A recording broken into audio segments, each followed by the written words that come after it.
perceived in terms of what the lawyers normally describe as novus actus interveniens? Is this something new that has arisen?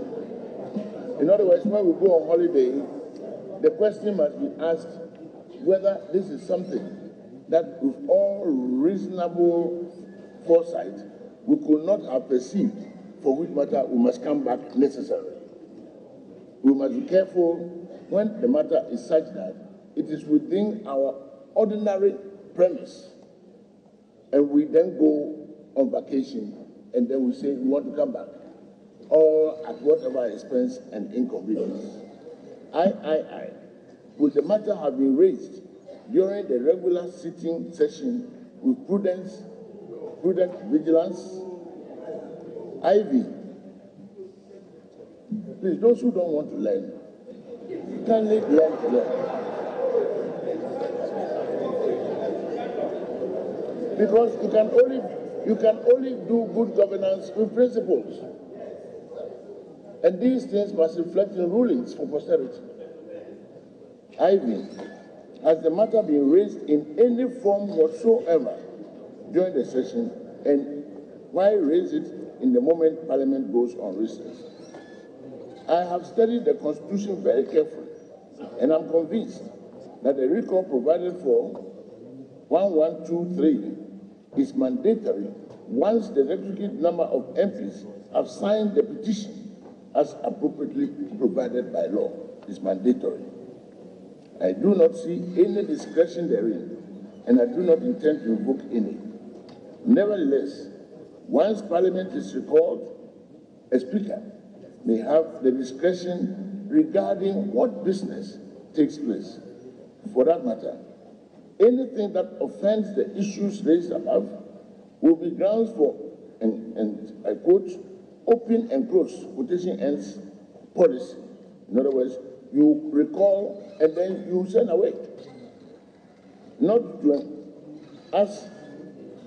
to encourage anything that will be considered frivolous, vexatious, or otherwise an abuse of the process of Parliament. In other words, that right provided, we should be careful, does not become a tool for promoting that which is frivolous, vexatious, or otherwise an abuse of the process of Parliament.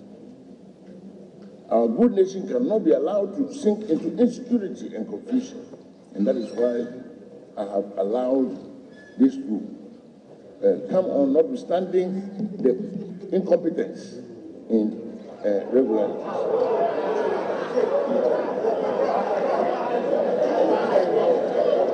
That kind of society will not help the honorable members. Order.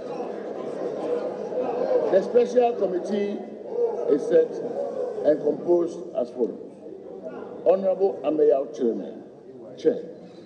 Honorable Dr. Esibe Yeboah, Honorable Boabing Asamoah, Honorable Afiji, Honorable Dr. Ayendi. Ayendi, sorry, I'm sorry. Ayendi.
This Honorable House stands adjourned. and Senator. Thank you very much, Honorable.